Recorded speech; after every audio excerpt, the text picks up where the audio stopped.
Welcome to BrotoGP. This is episode number 128. The 2019 season is over. Shall we shed a tear? Not so much. Maybe. I don't know. We got to wait a little while for some motorcycle road racing. But you don't have to wait a little while for a podcast because we're recording it right now and I'm going to publish it soon and you're going to listen to it. All right.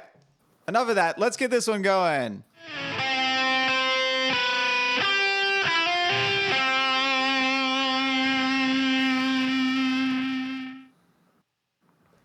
Rob is pointing at me because he wants me to do the little intro to let everyone know who's here, who sponsors us, and what we're all about. Luckily for him, I'm super good at improvising right off the bat. So, I'm Kevin, the man with a plan. I believe Dennis is to my right? I'm everywhere, dog. That was your left, but that's the correct direction.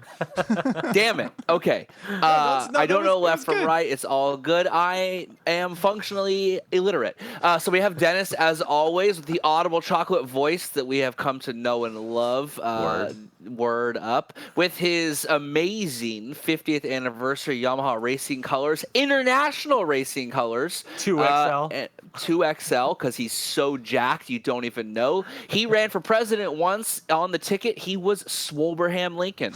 I'm not sure where Rob is on my screen here, but Rob is the distractingly, confusingly handsome man that you see before you with the epitome of man bun. Don't do it, YouTube. Free the nip. And you got to go on to our Instagram stories to find out what Rob was trying to do right there. One Robert Pierce.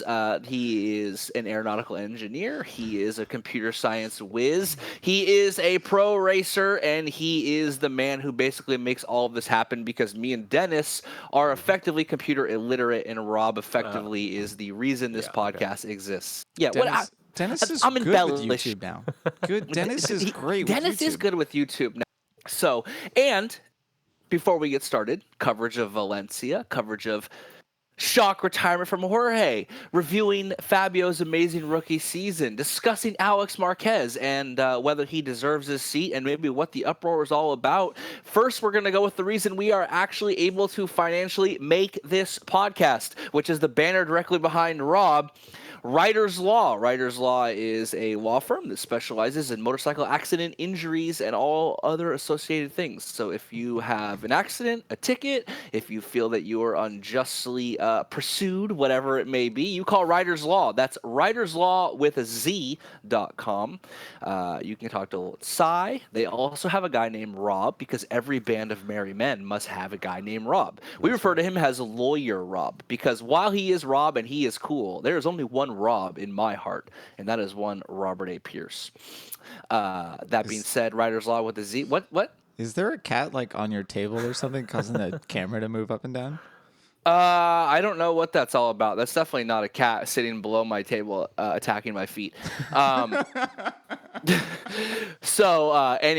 writerslaw.com, hit them up. They support us. They've supported us basically from the beginning. They support racing in general very heavily. A number of racers, classes, teams. It's pretty rad. And these guys have effectively bankrolled our ability to make this thing and make it in the way where we can say what we want, how we want, when we want, and not be beholden to other sponsors.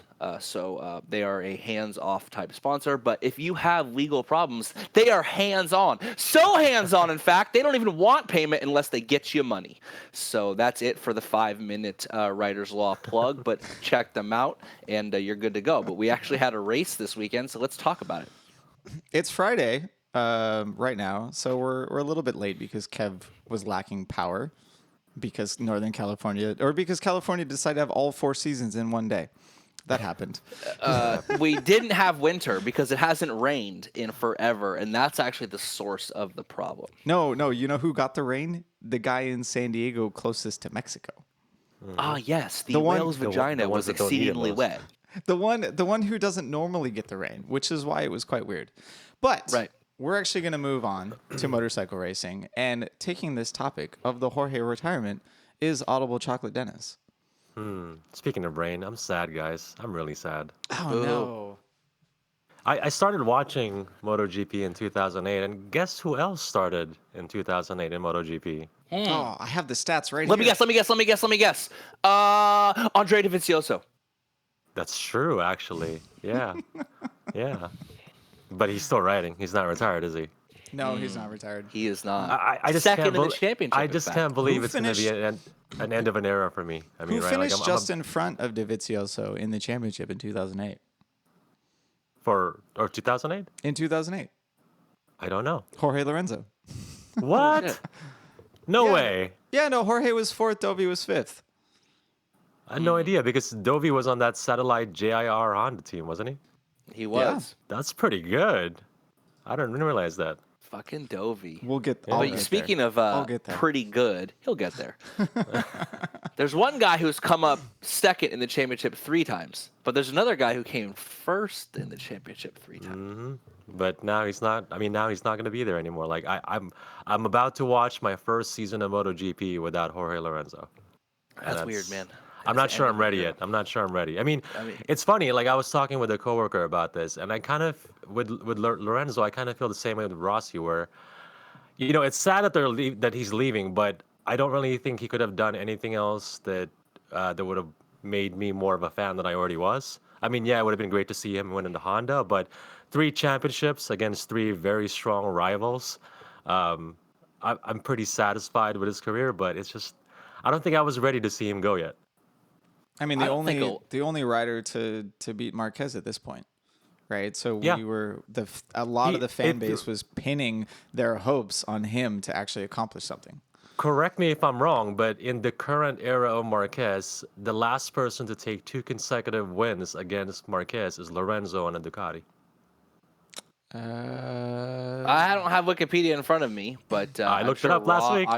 See, Dennis already did correct you if you're wrong. Because Look at I him was- I was look at him wondering- setting us up. I was wondering if Maverick was gonna finally change that after Valencia, but it didn't happen. But yeah, I had to look it up because he's the last guy to take 2 consecutive wins against Marquez. Choice words there last because he did it in 2018, right?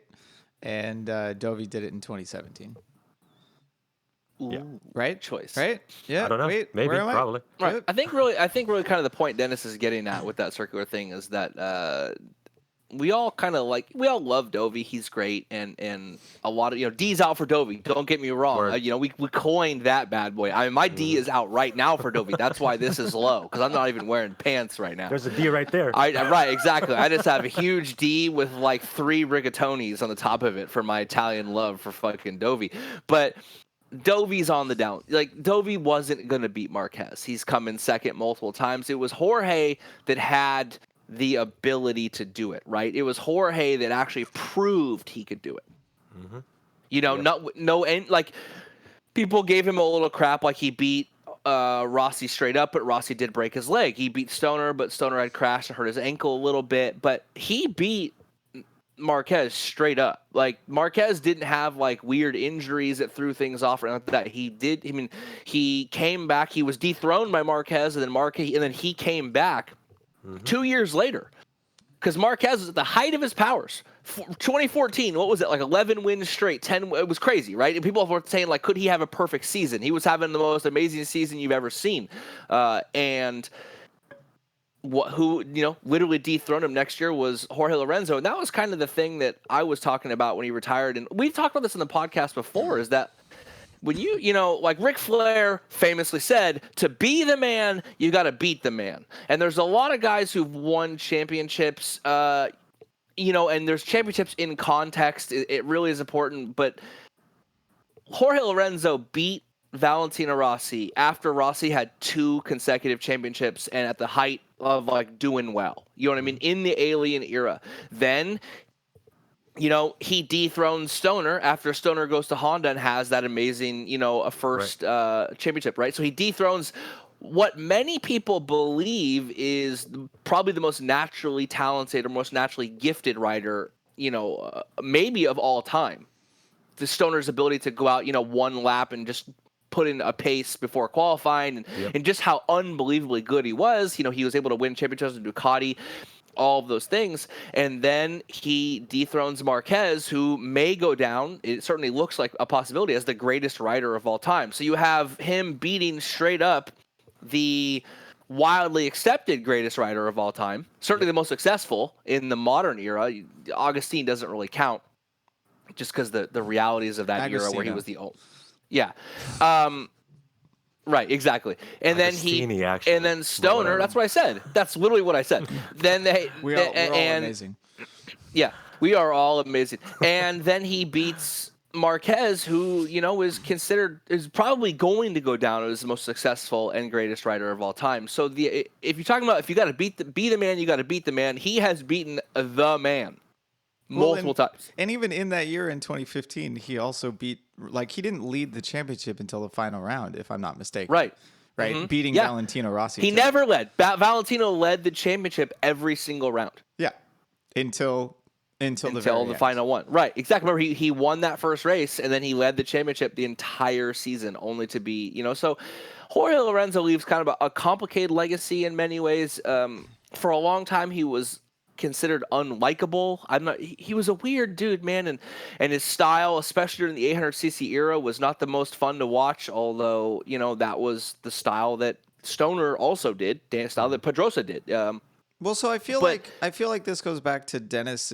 Some of Dennis's sadness is, Dennis, that style doesn't seem to bother you, if I'm not mistaken. No, and the thing is that, right around the same time I started watching MotoGP and watching Lorenzo was actually the same time I started riding in the track. So, liking Lorenzo so much, I'm not ashamed to admit that I tried to emulate that kind of neat style of riding. It wasn't boring to me. It was mesmerizing to me. You know what I mean? The efficiency of his riding. Yeah, you hear it all the time, but it's impressive. true. He looks so slow, but the dude is actually blazing fast. But it was effortless. It was, I hate to say it, but it was actually poetry in motion when you watch him ride. I guess that's kind of interesting. For all the fans that started watching in 2008, they missed the insanity of the 990 era. The 2006 and before. They missed Casey Stoner destroying everyone with massive Ducati power in 2007, and then they show up to 2008 and they're like, "Oh yeah, this is just how MotoGP is. These guys are tacticians. They're meticulous. They're inch perfect apexes every single time." So that's I never really considered that before. Jorge on a motorcycle is basically an F1 car, an F1 driver in an F1 car. You don't see you don't see the nuances that it took to go that fast because he just did it so well and smoothly and natural. It's interesting though because there was that year was a good example, and there was a follow-up example in 2013 where when Jorge left, I heard comments on the internet. You never want to read the comments, but he's a pussy or he's quitting or whatever. Don't read the comments unless it's one of ours where we tell you to comment below, and then we definitely want you to read the comments. We also want you to like, share, and subscribe. You like that? Self-plug. Boom. But that rookie year, he sent himself into orbit. I believe it was at Laguna. This is off the top of my head now. Obviously, we're talking about over 10 years ago. And one of the most spectacular fucking crashes you'll ever see. Now, I say spectacular because he wasn't severely injured, but he did fuck his ankles up bad. He high sides to the moon and back, and he hits so hard. Right, he had already won a race previously, so he'd won a race in his rookie year, which is a key component to being competitive and being a championship fighter, right? And then what does he do? He's fast, he's quick, he obliterates his ankles, and then what does he do? He has the crutches, right? He literally before they made the whole thing about Valentino coming back and hobbling himself out on the crutches in 2010, Jorge was already doing that, and then later we saw him. Yeah, Shanghai. Sorry. Why did I say Laguna? Did he crash at Laguna too? He did, but that was the crash. But that wasn't the crash. No, that was one of the crashes, but just he ended up on the podium in a later round, of course. Yes. And so this guy was, to a lot of people, maybe not as relatable but he was a straight up warrior. The amount, we can all remember in 2013 when he broke his collarbone, flies to the hospital, has it plated, comes back and races to 5th at Assen, and one of the most heroic things you've ever seen. What? I can't even. Anytime someone brings that up, I'm just like, Like, I mean, I sprayed my wrist at Barber in the final Moto America round, and I could pull the throttle to 100%, but it like there would be a sharp, intense pain. Like I can't imagine. Like so I could have ridden around the track. I could have gotten lapped twice or something if I had entered the race, because I had already qualified. But but to compete at a MotoGP level and to beat 15 of the best riders on the planet when you just got your collarbone fixed the day before, screwed in, like yeah, you know what I mean? Like literal RoboCop. Yeah, it was nuts. And I guess what I'm going to go to say is Jorge's legacy maybe is a bit complicated because his personality was a bit strange. He's like a weirdly introverted extrovert. Like he really, he right. Like we've he said had it these before celebrations. that he's tried too hard. Is essentially what we described him as previously. Right, but in the end, go ahead, Dennis. I was gonna say, if we're talking about Speaking of liking surprises. But he did not deduce that one, huh? No way. So for No those of you on the YouTube are listening, the lovely Luca, the first lady of BrotoGP, wearing the Rob special shirt. That's literally the only one. That's the only one. Has come in. Rob's birthday is on Sunday. That's very sweet. So hold on. Stay here, Luca. Stay here. Rob's birthday is on Sunday. Before the episode started recording, Rob was saying that he loved surprises. So this is Rob's birthday. He's opening a letter. I'm narrating for you guys.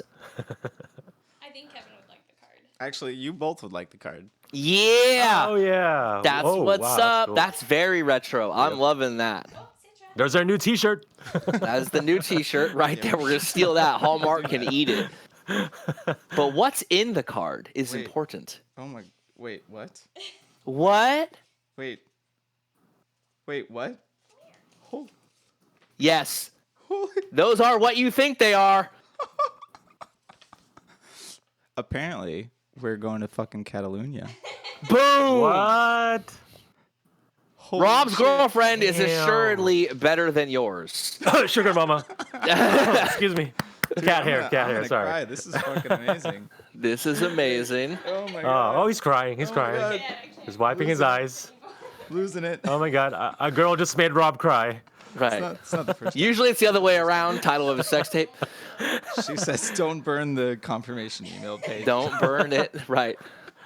Put the candle out. Wait, really? We're going to? Yes, we're going to Catalunya, but I haven't finished buying all the tickets yet because I don't know where to sit or like VIP. Okay, Luca doesn't know where we should sit. So if you've been to Catalonia and you have an idea, message us, please. Yes. Don't message us. Post it in the comments. Post it in the comments. By the and way, then like, share, subscribe. if you've never been to Nothing Bundt Cakes, or is I it love that Everything place. Bundt Cakes? No, it's nothing but cakes. I don't know. So, oh man, happy birthday, Rob. Word, happy birthday. We all Good love job. you. That's just been planned for just like training day. We've been playing that shit all week, son. Oh my god. This is what happens when the bros text a girlfriend. Yes, correct. It's great. Oh wait, hold on. Are you gonna finally be legal, Rob? Yeah, no, I turned 21. Congratulations, buy Rob alcohol can now. purchase alcohol. Good thing the racing season is changing next year, so we can go to fucking Catalonia. Boom.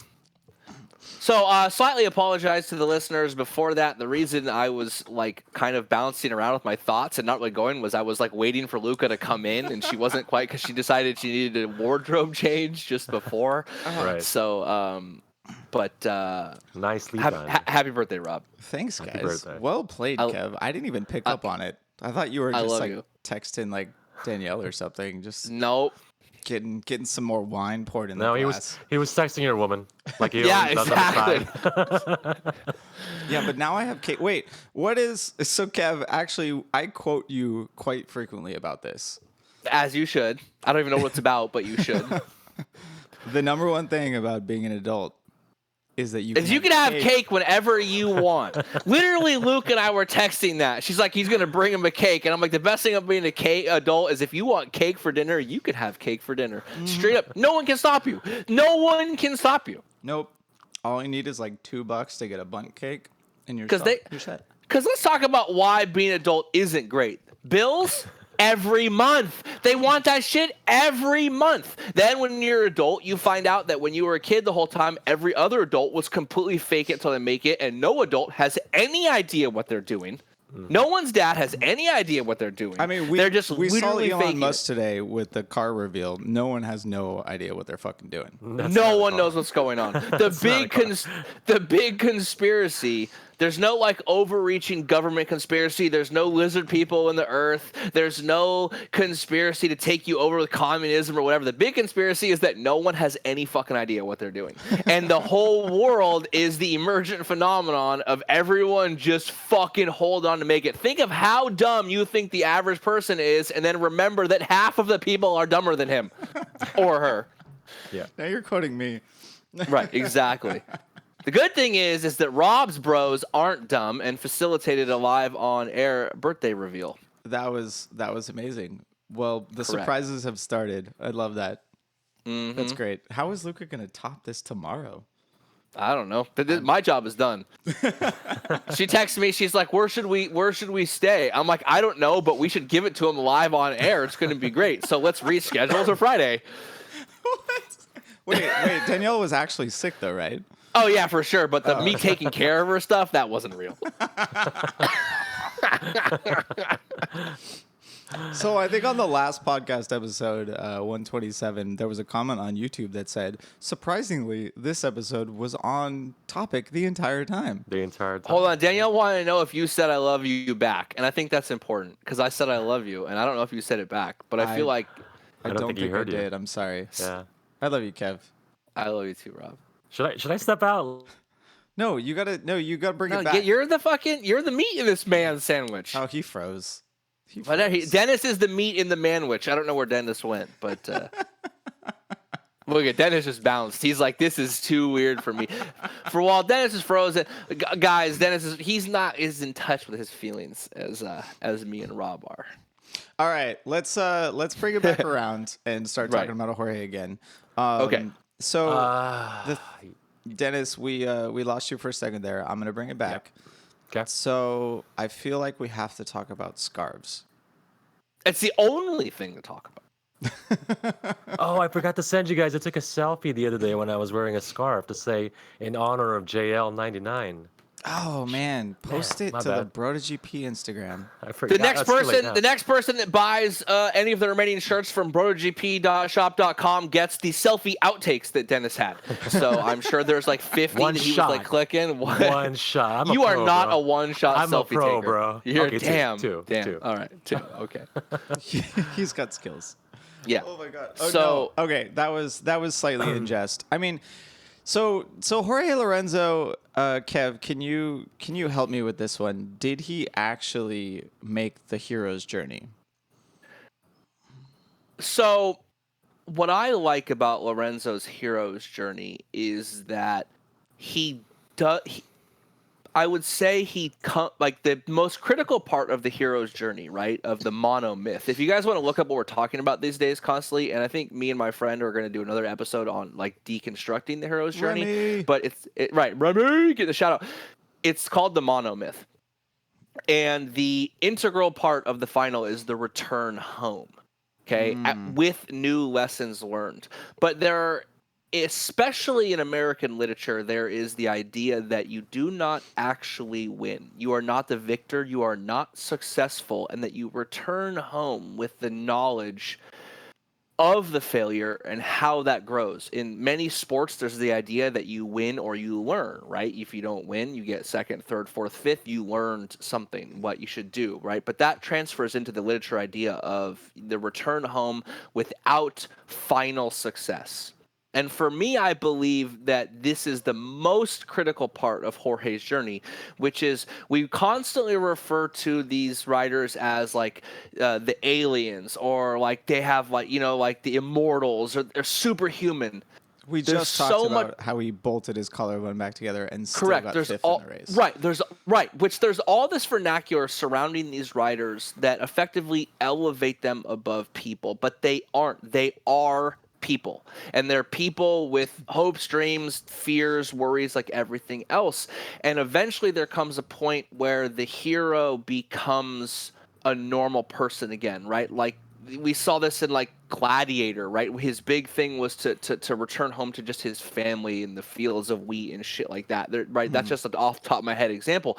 But what I like about Jorge's hero's journey or Jorge's story is that it ends with acceptance, which is something that so many people and especially our society today doesn't have. It's the acceptance that the story is done. You see so many fighters in the UFC, boxers, people who hang on far past when they should, and Jorge's acceptance that he is mortal, that he has completed what he could do and it's time for the next stage for me is what most effectively makes me like him the most. Like when he announced his retirement, when he said that basically, man, I got tickets to Bali and I am looking forward to not for the grind. I'm healthy. I'm done. I have some money. I'm good. And he's moving on to the next phase. He spent so much time with his talking about his health. This guy broke his back earlier. Yeah. Right. Vertebrae. And our homeboy Kyle Wyman and I were texting earlier. You know, Kyle got a disc replaced in his neck, and we were talking about like a broken back will change a man. You break a vertebrae, and you come face to face with your reality, and you think about the other things that you want to do in life, and maybe it's done. And what I like about Jorge's hero's journey, to answer your question, very circular, is that he has sort of returned home, so to speak, like he's Odysseus, right? But he's returned home with new knowledge. And that new knowledge is that, like, I am but a mere mortal. Mhm. Like, So- my time on this earth is finite, and I should, you know what I mean? Like, I don't know. For me, I loved. I'm sad that he retired, and just especially when he became sort of like this anti-hero, like he had the full circle where we disliked him, liked him, then he became so self-aware, we loved him. I'm bummed to not see him really get the wins or a championship. At the same time, I have so much more respect for him than I ever did. Not that I didn't respect him, but just the amount of respect skyrocketed. So what you're saying is, amidst his accolades and achievements, after all of that, he got humbled in the end. I don't want to say humbled because humbled is negative. Humbled is No, like there's you no got your negative ass kicked. connotation to it. Like you said, he realized he's immortal after everything he's done. To connect to a previous episode that Dennis and I did about Burt Monroe, which you can find on YouTube and on iTunes, Spotify, Google Play, and wherever else sound, is that he admitted vulnerability, which is something that we've texted this before that is very difficult for many men in many cultures to do. And while things are maybe changing, there's a sort of perceived anti-masculinity to admitting vulnerability, and I think Jorge admitted it in like the most manly way he could have. And so I don't like to say humbled because humbled is like you've been knocked down. I understand what you're saying with you, but No, I but think, like it's hard to step down when you've been at the top, and then he was able to willingly, voluntarily take that step down because he realized that's what he needed to do. That's what I mean, humility. Well, and humility is yeah, it's more humility than being humbled. Right. It's not an external force going on. It's literally him. Like Right. the situation of Jorge's retirement, it kind of boils down to the fact that he recognized the risk of ending up in a wheelchair and did not, and essentially valued the rest of his life more than pushing harder on a motorcycle. And don't forget, this is the same week, in the same 10-day period that we saw lots of media coverage about Wayne Rainey getting back on a bike, with that heavily modified bike, and Wayne Rainey getting back on and riding again. I'm not saying it's because of that, but it's more the realities that, like, it's a stark reality. This is a dangerous... I mean, a kid died just recently. Yep. On a MotoGP track. And I am certainly not one to say don't do things because of the risk of death. We literally just did a podcast about Burt Monroe about that. But there's the admission that this is no longer worth the risk, to me, is something that so many athletes don't do or won't talk about. Yeah. And for him to effectively say that to me, just it that bumped his that's stock up even higher. that shouldn't be a sign of weakness to have that realization. It should be a sign of enlightenment. Yes, that is the answer to your question, Rob, which is he has returned home enlightened by the journey. Enlightened man, yeah. That the process of the journey is more important than the end result. One thing, I've never been at the top of sports, so to say, but I've won a decent amount of stuff to know that in my own little amateur career that it's like chasing a dragon, man. You win, and then you don't really think about it much afterwards, or you only think about the next time you win. When you take identity in your results, meaning that when you win, you identify as a winner. When you lose, you inherently identify as a loser. And then you get this very deep psychological yo-yoing, which I think we see with Marc Marquez right now. This guy who is one of the greatest riders of all time will probably be cemented as the greatest rider of all time, is going around chasing a fucking rookie on a satellite bike in a previous round because he has to win everything. Because your identity is so wrapped up in being a winner. Your identity is so wrapped up. And I think that what Jorge did was he came back with the enlightenment that I am the process, not the end result of the process. If you had said those exact same things about anyone else, I would have been like, "Oh, what are you talking about?" But to talk about it with essentially who is a very young champion and someone that has succeeded in nearly everything that he's accomplished, it's an interesting point. But no, I totally agree with you that my stock in Jorge went up considerably. I actually never thought that he was that type of person that would recognize those risks and would actually choose to retire because of all the circumstances around him. I honestly thought he was going to tough it out, like all those motors. I thought he was going to tough it out like the Jorge that plated the collarbone and got and raced the following day. But obviously he drew the line in the sand. He decided that no, the upside is not good enough, and the downsides are far too great, and he's not going to take the risk the following year racing the Honda. And I mean, there are other conversations I'm sure that he's had. We don't know what his doctors have said about his recovery. There's a lot of speculation that he is kind of not as recovered as the world kind of thinks he is. Because you're required to not allow that to happen. Right, you're required to tough race it out. For Repsol, yes, that's absolutely true. Well, look at it, right? The guy plates his collarbone, right? What did he crashes and breaks his ankles, and he's on crutches. He plates his collarbone, but it's never enough. Oh, you're a pussy. Like, it's never enough for people. You're only as good as what you did last time, and that goes back to the same thing with winning. Like, when you win and then you lose a couple of times, everyone forgets. Everyone acts like this guy didn't beat Valentino, Casey Stoner, and Marc Marquez straight up. Everyone forgets that this guy played his collarbone. At some point, you realize that it doesn't matter what perception in many cases is people's reality, but it's not your reality. You have done those things, and those were a part of your journey. And to diminish you later on or ignore those things, I think becomes like, what's the point? Yeah.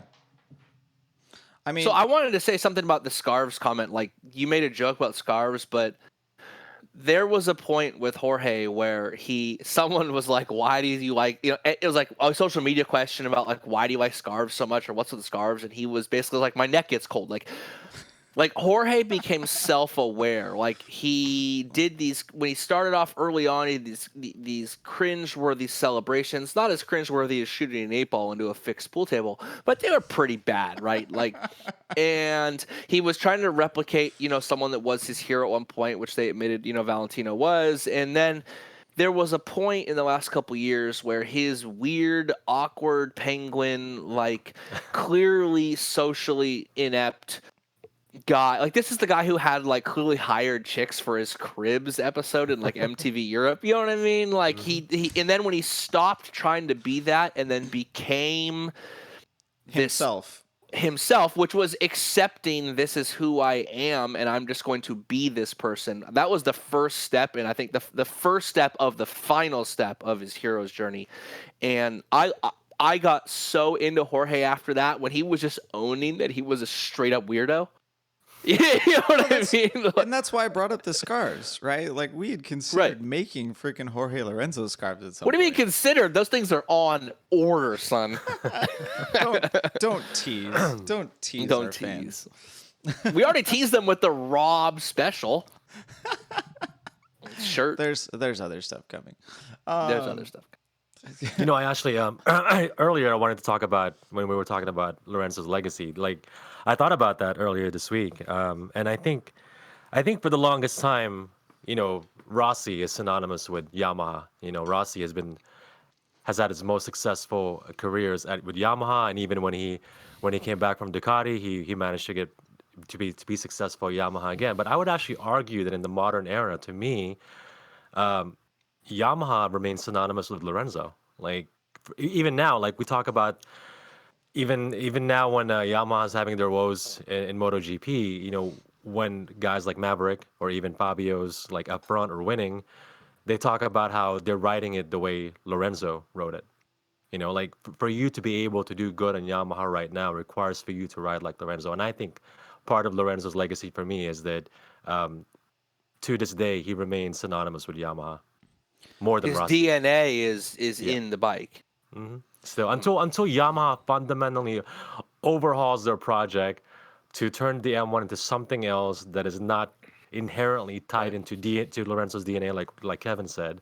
To me, I see Yamaha as Lorenzo's machine more than Rossi. You're essentially saying until Yamaha produces another Marquez, that Jorge was their bread and butter. Something to that effect. I mean, sure. Yamaha at one point was the winningest manufacturer. Yeah, with both of them. I think until halfway through Marquez's reign, essentially, Yamaha was still up. Because of the collective effort of Jorge and Rossi. Right, but I think of the medley of Yamaha or the M1 and Lorenzo as it's not a rider that's overriding a machine the way Marquez and Stoner ever did on the Honda or the Ducati. It's not, you know, like Rossi with his like wily racecraft that he just finds something on Sunday to win. I just think I look at the M1 and Lorenzo and it's like just that zenith where they're not overriding each other. It's just a perfect medley of the two. Synergy, guys. Yeah, there you go. Synchronicity. For better or worse as well, right? Like when the Yamaha and wasn't yet on its somehow game, Jorge had trouble, and right, vice versa. But it was only Lorenzo that's able to get it to that point, right? Yeah, we've heard plenty of stories from all the previous Yamaha and Tech 3 riders that Jorge was able to accomplish things that no other rider was able to do.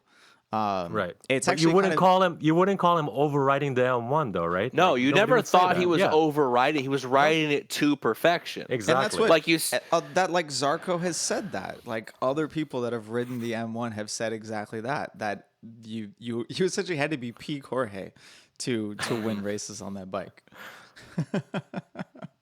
With the peak frame, the frame that they're still using. Right, that Fabio has like the 2018. Shout out to Knack, by the way, for dropping peak frame like 4 years ago. Yeah, exactly. 4 years running now, right? Still relevant. Still relevant. Still peak frame. Nothing has been that relevant that If long, anything, he except for cursed him. Valentino's He career. cursed him 4 years ago, bro. Right. God damn, it's been that long. Mm-hmm. Valentino hasn't won a race in 46 rounds. That's brutal. But so does he win? But do we Qatar? doubt that if we put Lorenzo on the M1 right now, that he can win? I think he would win. Yeah. Lorenzo 6 months ago, yes. Well, yes. Lorenzo today, Pre-injury Lorenzo. Even like Lorenzo today is on a plane to Bali, son, with his weird crew of dudes who are all super weird. I don't know what they're gonna do in Bali, but it's just like I'm out. You know, it was like 4 degrees in Valencia, and he's like, dude, this sucks. I'm going to Bali. I'm out. he has DM'd so many hot chicks in Bali. Yeah, for reals.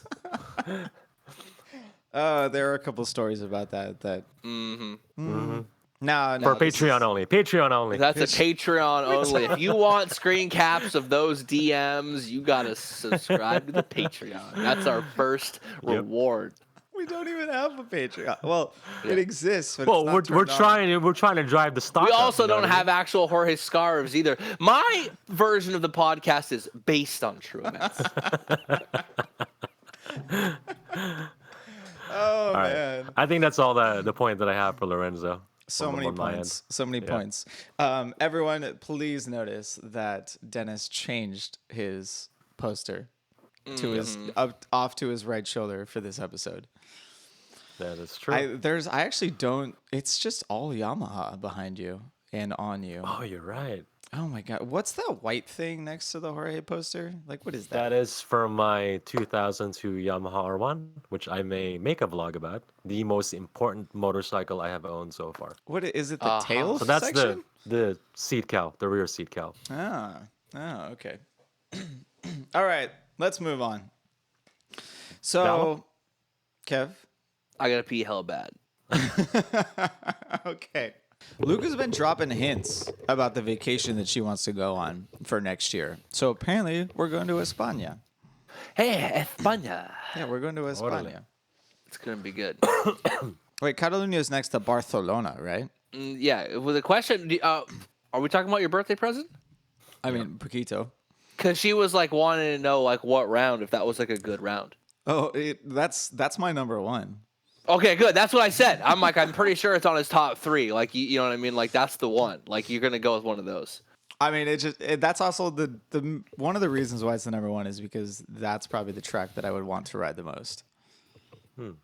Noise. Like Mugello and Brno would be freaking amazing, but I feel like Catalunya has just a little bit more variety and maybe more like essentially less just wide open the whole time for a 600 because I don't ride leader bikes. Right. No one needs leader bikes. Come on. Well. Didn't you listen to KTM? Leader bikes are too dangerous. It's too dangerous to make a freaking homologation special for the street. Right. Oh, I love lemon bunt cake. All right, we're gonna go. We're gonna go with a Where are we new going? segment for this episode. This is going to be a Rob full rant. Rob Rant. And so here's the thing: I've had too much alcohol. I'm gonna Look at go- him. That was a tasty cake. And now he's going to wash it down with a tasty beverage. Actually, lemon bun cake goes really good with Sierra Nevada Celebration. Boom. I don't know why. All right. So here's the deal. I have been hearing time and time again that Fabio is the new Marc Marquez rival, and I'm fed up with it. I just can't even. I'm gonna go full basic and just say I can't even. Like Matt Burt, stop it. Please just stop. There's one thing about a rivalry. If you're gonna have a rivalry, you gotta beat the guy occasionally. You can't just come behind him every single race and be like, oh yeah, I totally like I had you until the last lap. That's not a rivalry. So here's what we're gonna do. We're actually gonna look at some statistics because I'm Rob and we're gonna nerd out here a little bit about how good Fabio actually is. And if you'll notice, I have changed the YouTube feed and I've got a little table down in the bottom right-hand corner of this thing. It's like right there. Which we can't see, right? Yeah, they can't see it, but but the viewers can. Very useful, Rob. Very This useful. is essentially rookie years of notable racers for the past 2 decades, right? Because it's 2019 and I have one all the way back to 2000, which was Sir Valentino Rossi. If you'll notice, Fabio is not very high on the list.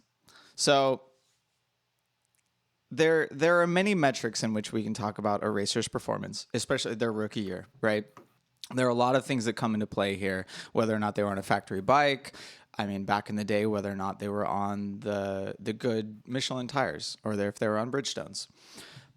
And also how many rounds have occurred in the championship. But essentially, Fabio scored 192 points this season. He got 7 podiums and 0 wins. The number of racers that have won a championship in kind of not even the modern era, but within the last 20 years in MotoGP, that didn't win a race in their first season is 3, right? We got Casey Stoner, Kenny Roberts Jr., and Nicky Hayden. None of those racers won a race in their first season on either 500s or on 4 strokes in MotoGP. All of them went on to win a championship sometime later.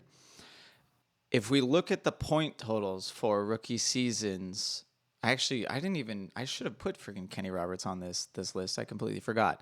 But Fabio does rank higher than both Casey Stoner and Nicky Hayden for point totals. But if we compare to his current competition, or the people in most recent in the modern era, he's behind Zarco, he's behind Dovizioso, he's behind Ben Spies, and then we have the aliens above him. So Jorge, Danny, Rossi, and Mark. All of those other racers have scored more points than him in the championship in their rookie season, and or scored a win. So I'm not actually sold. I'm not sold that Fabio Quartararo is Marc Marquez's next big rival, right? It's just like Johan Zarco had an amazing rookie season on the Tech 3 Yamaha, what is essentially half the same team as Petronas SRT Yamaha at the moment. And then his following season did worse. Didn't score as high in the championship, didn't score as many points, didn't get the same type of results that they expected of him. The pressure gets to racers. The pressure will prevent someone from doing as well. The same thing with a team, right? Like, and the same exact thing happened with machinery, right? Johan Zarco had what was definitively a satellite motorcycle in his rookie season in 2017. In 2018, he got an upgrade from Yamaha. He got more RPM. He got more up-to-date machinery. He went slower. So I'm not going to bend over backwards here and just decide that Fabio is going to do better next year just because the announcers want to shove it down our throat and because he had an amazing rookie year. Honestly, he could be another disappointment, just like Ben Spies. Ooh, that was rough. Yeah. Was that rough? Title of Rob's sex tape. Was that rough? Spies Spies did a better. disappointment? So okay. The number of the racers that have very comparable points after 18 rounds are Fabio at 172, Dovi and Zarco at 174, and Spies at 176. Right? Those are also racers that did not win a race in their first season, started on satellite machinery, and then went on to not win a championship. And most of those racers did not have they didn't have direct competition against Marc Marquez. I shouldn't say most. I mean, Spies didn't have competition. Dovizioso finally came into his own now on the Ducati against Marquez, and Zarco in his rookie season has had to deal with Marquez, and now, whatever. We'll talk about his career later. But the circumstances are so similar between all of those that it's hard for me to go, oh yeah, Zarco's going to be another one of those 3 racers that can win a championship against arguably the greatest racer of all time on still a satellite bike. It's not going to happen. Yeah, I mean, it's interesting because I think a lot of it is pinned hopes. Like, there was this comment going around, and there was I saw this a lot on social media that, like, people's like, is this going to be the one he wins, Valencia, right? And people were like, no, I don't want him to win because I want him going into next season hungry. What? Right? Like, I heard this a ton, right? Like, I want him trained. And I'm like, no, man, if he don't win a race his first season, like, it's probably not going to be the guy. You got to win a race your first season to be, like, the man. I mean, you don't, like, because even when you talk about the people that you listed outside of Stoner, like, love Nicky Hayden, God rest his soul, but he was not particularly relevant before he won his championship, and he was not particularly relevant after he won his championship. And we have a term. He Nicky Hayden his way to the championship. Kenny Roberts Jr. is the man. I mean, people talk about Jorge's dad bod. You got to go back and look at Kenny Roberts Jr., right? Like, this dude was dad bod before that was a thing. You know what I mean? He was dad bodding when the Osbournes was a show. He was so ahead of time, it's not even funny. But he was not particularly relevant before or after he won his championship. And this goes back to the thing I was talking about with Jorge, with context. Like, people win championships. They might even win a couple, but when you talk about who you won against and how you maintained, those guys won their championships, but outside of Stoner, they didn't maintain at all. I mean, and to the point with like that's actually a selling point for Fabio, right? He has put in these amazing results in his rookie season against Dovizioso and against Marc Marquez and against Maverick Vinales, right? Like, I mean, he even beat Rossi in the championship, Right? so it's not like you could bring up that point for the other racers that the I wouldn't say that the talent in the field was less, but the combination with the machinery and the talent just meant that there were fewer people fighting at the front. But I mean, but you can't say that about all of them. I mean, obviously Spies entered into MotoGP in the Alien era and still scored more points after 18 rounds than Fabio did. Right, and who spent a lot longer in his domestic championship than probably you would want a championship contender to do.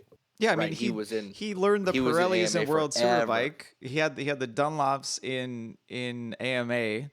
It comes over to World Superbike, dominates there with the Pirellis, and then has to learn a MotoGP bike.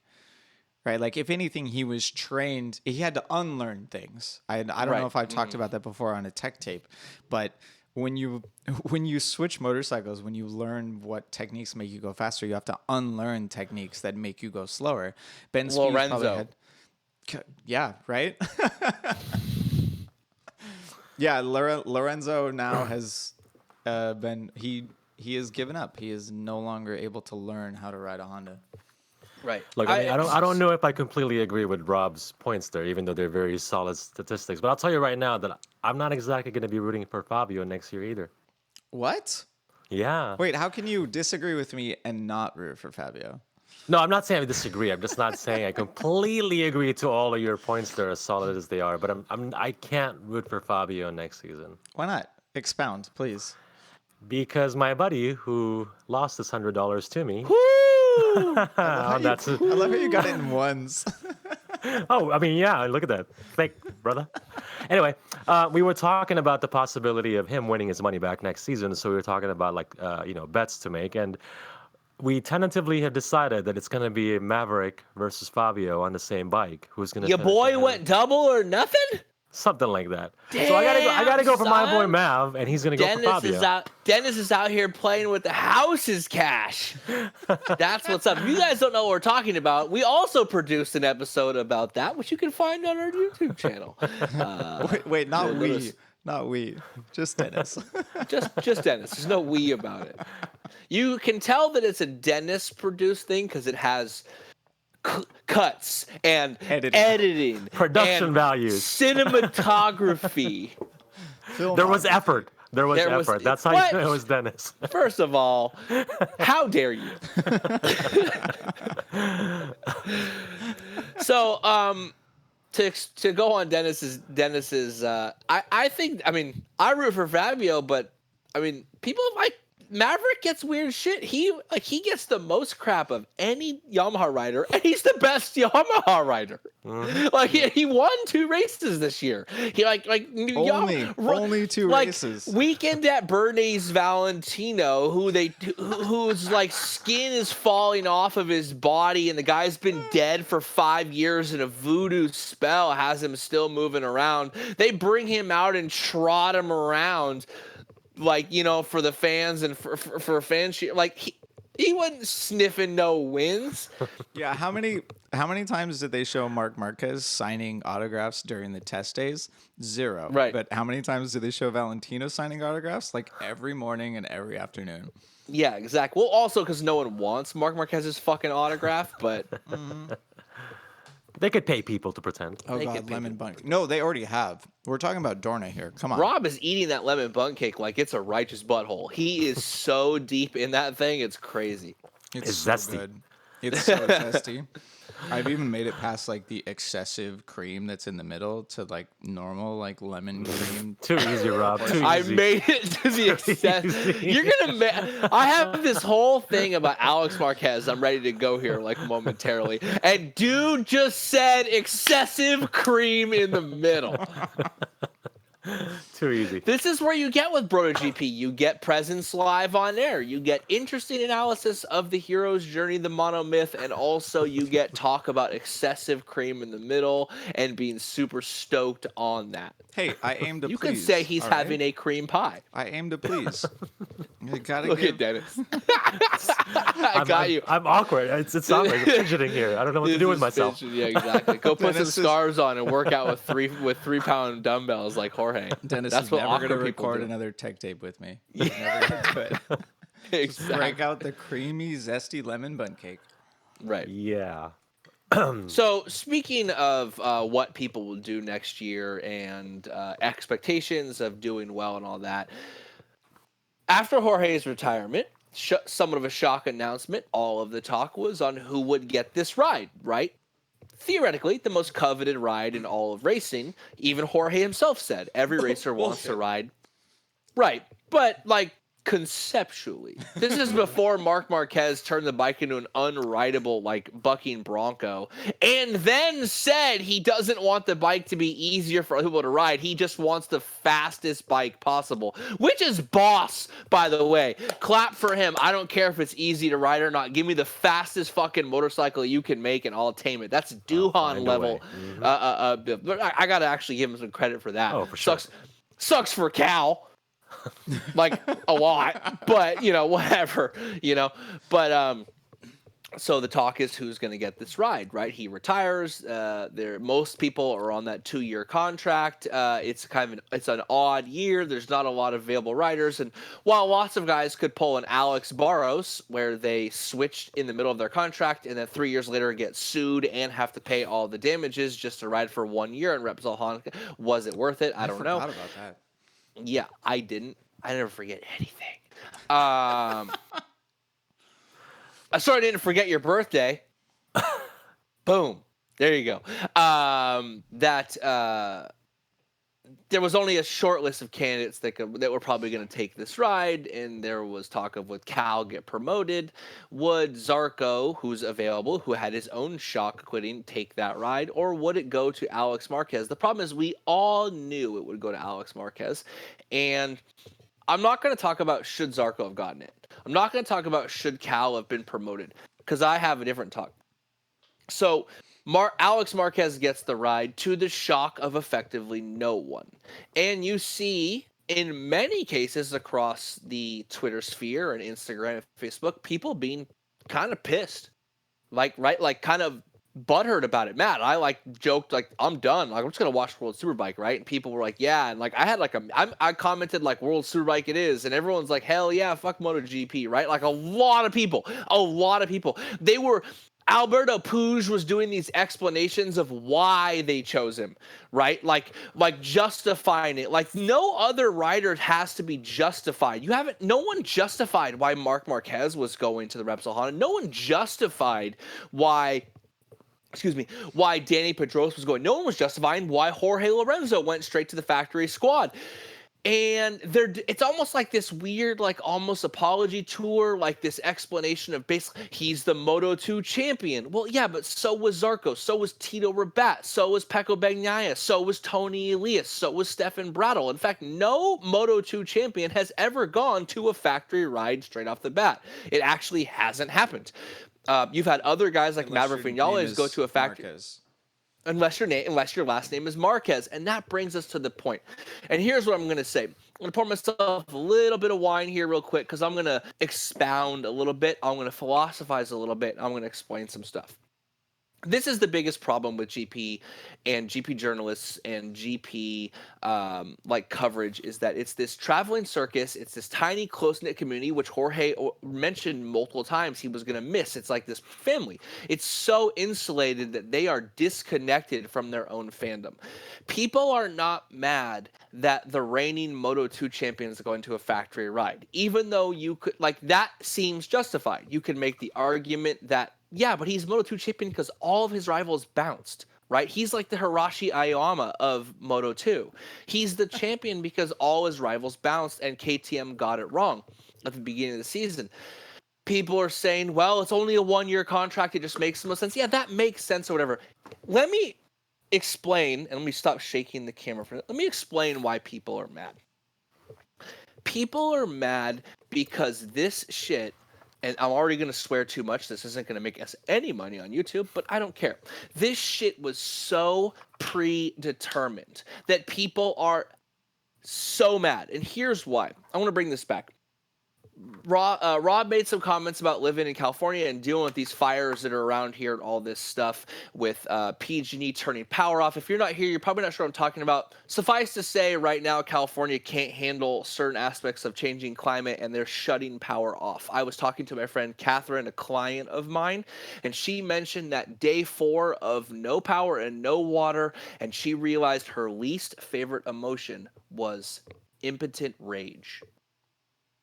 And that line, impotent rage, explains so much about why so many people are so upset about so many things. This explains things like Brexit and why, even though it seems to make no fucking sense why people would do this, they're okay with just doing something, because so many people are stuck in a situation where everything seems so clearly predetermined. All this fucked up stuff is going to happen, and there's nothing you can do about it. Jeffrey Epstein gets Didn't kill himself. caught, or didn't, and right, what's the first thing everyone says? This dude's gonna kill himself in like 6 days. We all know what's gonna happen, right? This guy knows all these powerful people. I'm not getting political here for a second, Rob, so don't melange me, but what I'm saying is, like, everyone knows this is gonna happen. Like, they're making jokes before it happens, and then what happens? It kills himself. It happens. It happens. Everyone know, like, people are so fed up with the powers that be effectively ignoring what they want, ignoring popular opinion, and just blatantly, flauntingly doing these things in front of everyone's face, that they're pissed beyond all belief, because people are being filled with that impotent rage, the anger at the any ability to affect change in our world whatsoever. Politically, economically, you look at climate change, right? People are talking, and I'm not going about whether you believe in it or not, but it's like you can do nothing. We're watching these things happen. We're watching the acidification of the ocean. We're watching plastic. We're watching the Amazon burning, and no one can do anything. You can't do anything. It's just so predetermined. And everything around us in so much of our life is full of this idea that these powers that be in, you know, I don't want to say the 1% because that's more economic, but the people who wield the power are effectively ignoring the wants and the needs of the people, and they're putting it out and just simply now it's blatant. 20 years ago, 30 years ago, it wasn't so blatant. They still pretended. Now it's just totally blatant corruption. And I hate to feel bad about Alex Marquez right now, but homeboy is the racing personification of that shit. We've talked about this since he was in Moto 3. This dude, they're going to give him a special bike. Then they're just going to promote all his rivals until he wins it. And as soon as he wins it, Jorge is going to mysteriously, randomly retire, and then he's going to go straight to the factory bike. We talked about this with Ben Spies, Marco Simoncelli. These guys have to go around this stupid-ass rookie rule. Marc Marquez does super good. What does everyone say? They're probably going to get rid of that rookie rule, ain't they? Boom! Get rid of the rookie rule. The rookie rule doesn't affect anyone else until what? Guess what? Alex Marquez gets to be the next guy to not have to go to a satellite bike, you know, that doesn't have concessions and all that, and go.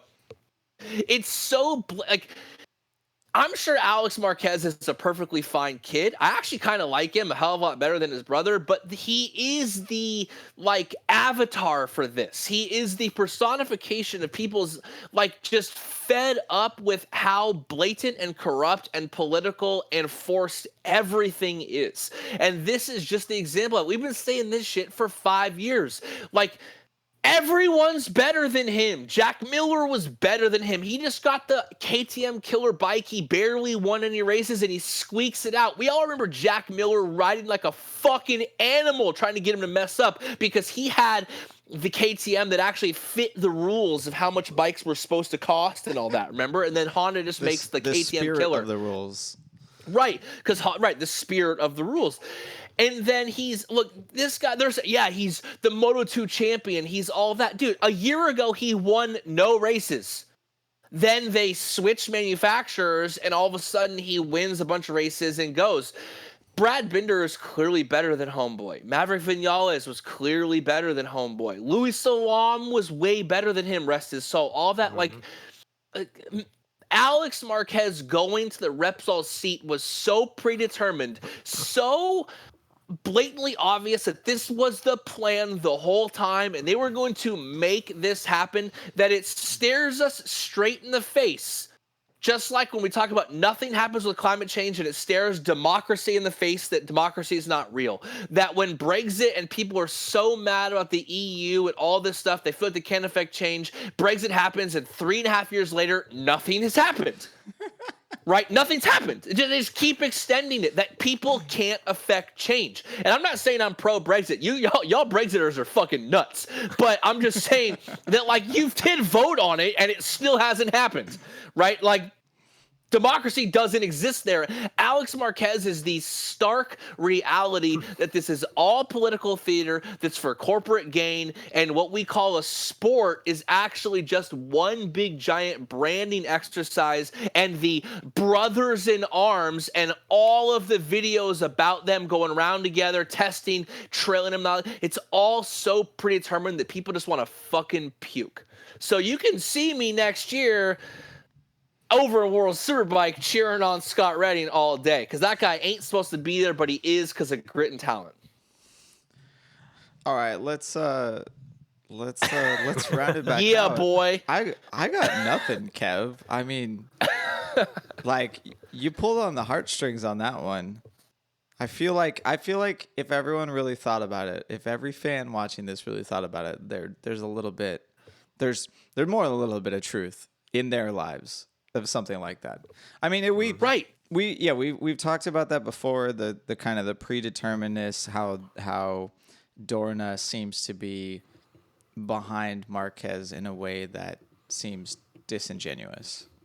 Like, it's just like, I mean, even the celebration, the 8-ball thing, right? Like, every little bit is corporate HRC, corporate Repsol, corporate Dorna just telling Marquez to act a certain way.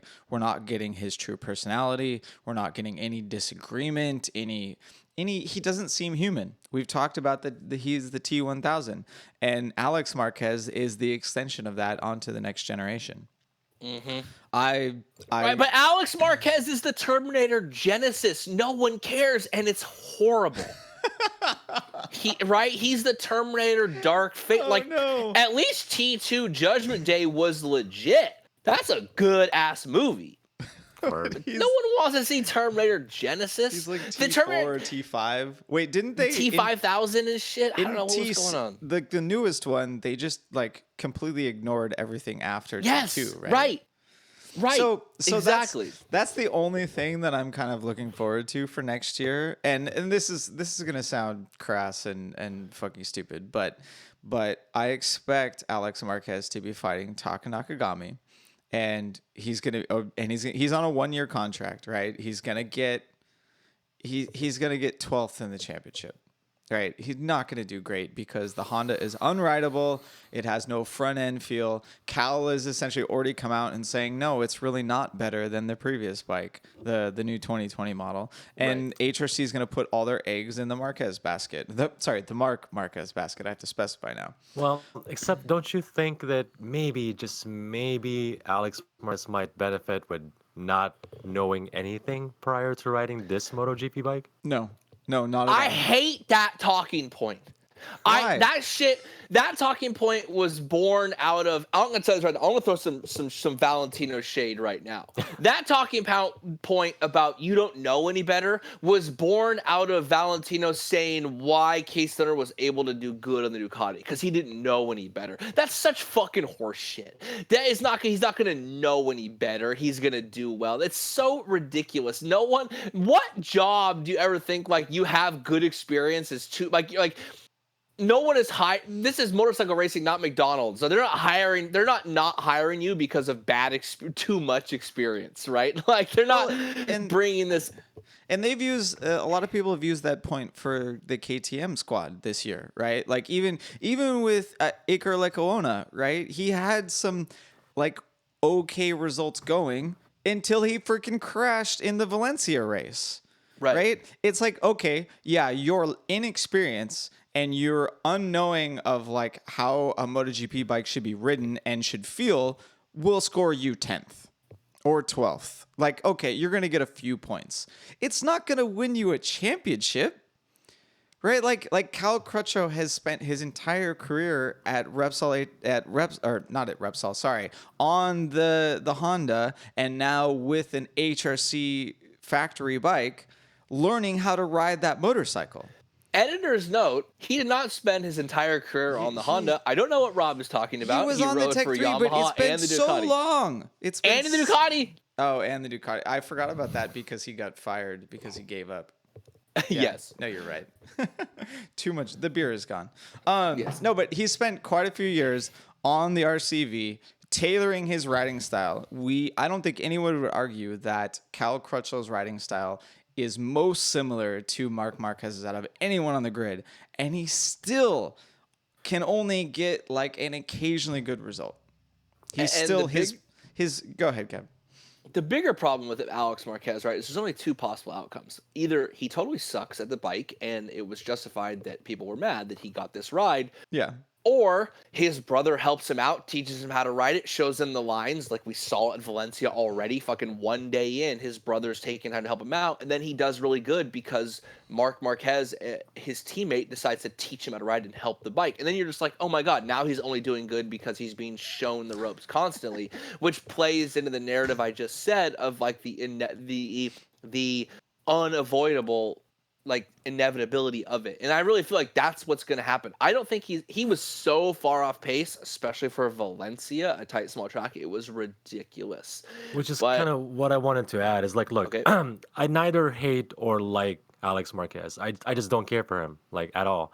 But I've said this before in a previous podcast where I stopped looking at the support classes or what somebody has done in support classes as a metric of how they can do in MotoGP. So I'm still holding off judgment until I see him next season how to ride. Except that no matter what, there's just that I can't help but no matter what he does, whichever way it goes, there's that lingering asterisk to whatever result's going to be. Like you only got that right because of this, that, or the other, or that because it was predetermined. And when I said earlier that I feel bad for the kid, that's what I meant because he could legitimately maybe do good on his own, but that's going to be overshadowed by what people already think of him before he even does good. I actually think we have three very different opinions on this. Like, if Alex Marquez manages a top 5 like straight up next year, I will be shocked and absolutely surprised, and I will praise his result because it's contrary to Kev's point. I don't think that Marc Marquez giving him a toe and showing him data is going to accomplish anything. I mean, Cal Crutchlow can likely see Marquez's data, still can't fucking do it. When Cal was on the Tech 3 Yamaha, looking at Jorge's data, still couldn't ride that way. I don't think it matters at all. I don't think Alex Marquez can do it. But Cal Crutchlow and Marc Marquez don't share a twin bed in their mom's fucking second story of their house. I was going to say, Rob, to Kev's point, right? Like, there's a difference between Cal looking at the data, assuming that he even knows what he's looking at versus having a Marc Marquez tell you, kind of like how Rob, you've looked at my data and you've regurgitated in a manner that I understand that I was actually able to go quicker. I would be surprised if Cal, being a professional motorcycle racer, can't look at Marquez's data and go, I know exactly what I need to do. That's because the data is exchanged in a uniquely Marquez way, which is via tongue-to-tongue open-mouth contact. Like mother bird, baby bird. Right, he's just fucking vomiting into Alex Marquez's mouth, and that's what we feel like is happening to us as fans. Just vomit. Marc Marquez is just vomiting Alex Marquez into us. There's nothing. I'm so glad you're not still eating Rob right now. We are little baby birds in our nests, just wanting to like look at MotoGP, and Repsol is above us, just fucking puking into us the food that we get. We have no choice in the matter whatsoever. It is orange and blue flavored, like oil company. Just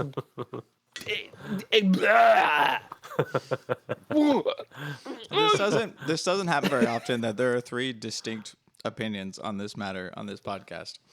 This is great. I love it. No, Dennis, now I am done with the bunt cake. It's gone. It was delicious. That was my dinner. I made like this like pad thai tofu peanut sauce thing and didn't even eat it. No, That sounds yummy. Hey, if you're an adult now, Rob. He's turned 18. Yeah, don't apologize. He's probably gonna lose his flour tonight, and he gets to eat cake for dinner. Oh, I love the bun cakes. All right, let's round this one out a little bit here. So I guess I'm just saying that with we did a podcast earlier where I said like I kind of like Alex Marquez right now, right? His story is interesting. He's and I think he's set up for. I think they fucked his story up by putting him back directly to Repsol because his whole story is at what point does he emerge from the shadows as his own man, his own person. That's if he had won the Moto2 title again, like the plan was, and then went straight to Repsol, I would be less jaded about the entire situation. Right, because then at least he'd be comparable to Zarco. But now you see why Lynn Jarvis said this weirdly irrational, like Alex Marquez would never ride for us. Because it's all too weirdly intertwined. Like, I don't want to make the incestuous joke again because they make out when they win championships. The whole thing is very weirdly intertwined. I don't feel that the biggest worry about Alex Marquez is you feel like no other manufacturer would want him because he's too weirdly close to the brother and that whole marketing machine that created them. And he's stuck in this shadow. I would love to see a rebellion of him from that. Oh my god, that would be amazing. That's actually the only way that his story would become natural. Like it would feel or it would seem like it actually happens naturally. Right, Siddhartha right now casts off the riches and goes out into the land. Yeah, because I can't think of any way that his story right now would trail or finish that would feel natural the way that it started already. Like it doesn't feel organic right now. It's the antithesis of organic. It would be organic if he destroyed his brother. Yep. The whole thing feels so manufactured, and that's the problem. And that's what people don't get when they're making these comments and they're saying, oh, well, he's the Moto2 champ. Yeah, no, we all get that, man. And maybe it's a little irrational to think or conspiratorial, but to a lot of people, it's just one other example of, the thing fits too perfect. Jorge Lorenzo retires. It's the uncanny valley. Yes. But boom. Too close. Okay, well, so one last little point about all of this. Like, I feel like people are going to bring up the idea that something comparable happened with Danny Pedrosa and with Jorge Lorenzo, right? We've heard previously that Yamaha had a contract with Jorge like 3 years before he entered in GP. And we know that Danny Pedrosa was always... vaunted pre-contract. Yeah, exactly. We know that Danny Pedrosa was in Repsol colors even when he wasn't in Repsol colors. Right. Like they were he was in he was on Telefonica in 250s and Telefonica left because of it. Yeah, because they couldn't keep him in GP. But so like I can respond right now. It's not. And guess what? Everyone hated Danny Pedrosa when he came in, right? Like he's getting all the information that I would say Anglo-speaking world. Not everyone hated him, but he was Danny bought. He was such a part of the marketing machine, and he didn't express himself in a way that people related to. And it wasn't until years later that people were like, "Wow, I really like Danny." At least in like the Anglo-English-speaking world, our primary audience would be like Australia, America, England, and South Africa. That's like our metrics. That's who covers it. And I love all my bros in all those places. And Sweden occasionally. Yeah, boy. But Danny was not particularly popular to a great majority of fans when he came in for that exact reason, especially coming in after Nicky won the same year Nicky won the championship. And despite Nicky winning the championship, viewing that Pedrosa was the number one rider, Valentino saying things like Danny's my number one threat at the beginning of the season. Jorge Lorenzo, we've already talked about it. He comes in and people are cringing at his celebrations, and he is viewed as the weird next, like Yamaha invests in the future while Valentino was still at the height of his powers, winning, championships. He won in 2008 and 2009. So to your point, it's not a lot different, but people have short memories. I guess Except us. one part that makes it even worse for Alex Marquez is the fact that the engine is actually not going to get behind him. Right? They've brought him in, and at best they're hoping he's going to be blocker for Marc to win the title. Right, exactly. It's just that he is a tagline. They already have it. Brothers in arms. The whole thing. There's so many photos. They had this dude ride the Repsol Honda way back in the day, and they had those things pulled up and ready. Jorge Lorenzo is a 3-time champion. He's one of the greatest of all time. Certainly one of the greatest of the modern era. And this guy retires, and they hardly show him on the cooldown lap. They don't show shit. It's just like when Redding was leaving. They refuse to acknowledge people leaving. They're only showing Marc Marquez. They're showing how happy he is. They're showing his brother. His brother's got like 90 teeth in the front. You know what I mean? Like, and that's the problem. Is that the whole. It feels like he was like, oh wow, this Marc Marquez thing is really good. Let's make sure we just replicate the same process. I will say that I was kind of pissed when we missed Jorge planting his flag because Marc Marquez was taking his glove off to throw to a fan. Right. Like, he already he won the title already. Show fucking Jorge. Jorge's leaving. Like people who hated Jorge or didn't like him or rooted against him because they love Valentino are like sad to see him go, or it's the end of an era like Dennis was talking about, and they're showing Marc Marquez. They're going to show Marc Marquez take his gloves off and throw his glove 12 times next season? 10 times the following season, 9 times the next season. Well, no, there's one more. He can get second or third, right? And they'll he still can ride show. around with this flag, right?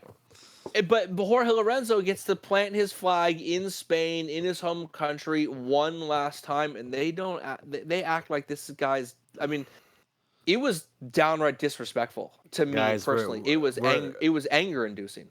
We're in the era of Marquez GP. Yeah, it's MGP. Like literally. Are we the boomers now? Yeah, okay, boomer. Okay, right, boomer. yeah, exactly. I almost posted. I was searching Grandpa Simpson pictures today to be like me telling fans about when Valentino's last win, and it was going to be like old man yells at cloud. Yeah. I was going to change it to old fan yells at cloud, talking about Valentino's last win or something, but.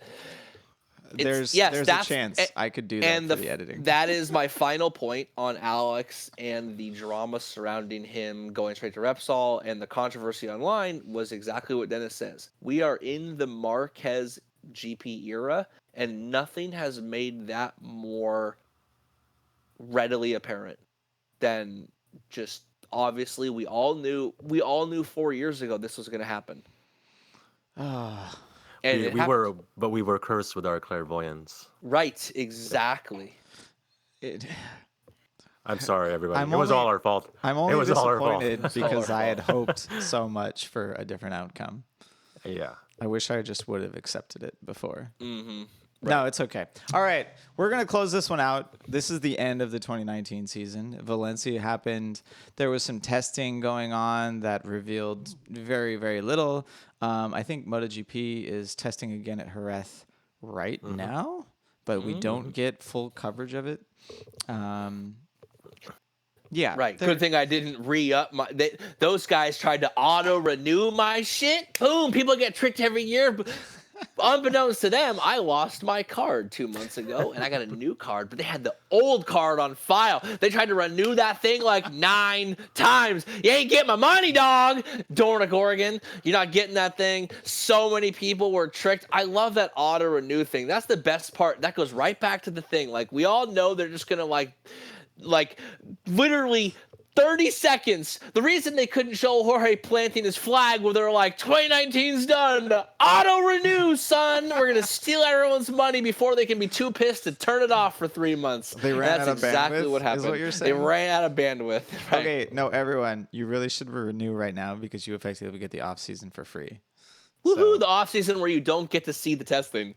Well, no, you get to see you just don't get to see Jerez because it's new. Even next year, we're not even doing the off-season tests or the first test at Valencia. Next year, it's like on Wednesday at Jerez or something. It's going to be weird. but it's because it's warmer. We didn't talk about all the crashes during the race and how What race? how What right race? hand turns are ridiculous at Valencia because it's so freaking cold. Watch the Moto E race, watch the little infographic they have about the tire temperatures, and notice grip, no grip, grip, no grip. Yeah, Rob's You'll bunk see. cake had a creamy middle when he saw that Oh my fucking. God. Oh, you have no idea. You have no idea. And then Kev found like a scientific document on chassis flex and grip. that to you You're having the birthday. best birthday week ever, aren't you, Rob? So good. It was like torsional flex on the vertical axes or Yeah. something from on 1986. a properly aged That shit paper was at that. older than Rob. And he was Spider-Man's everywhere. We got All to get the first edition. Actually, if you could find that book for me, like anywhere, that'd be great. all right, cool. No. All right, everyone. Thanks for watching. Catch us on iTunes, Spotify, Google Play, Stitcher, YouTube.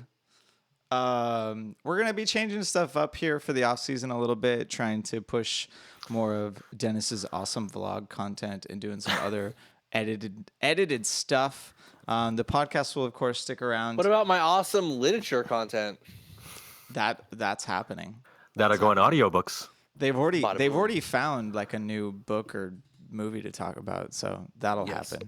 happen. Thanks for watching. Film. We will catch you in a couple of weeks about the 2020 season. Happy birthday, Rob. Woo! Peace. Woo.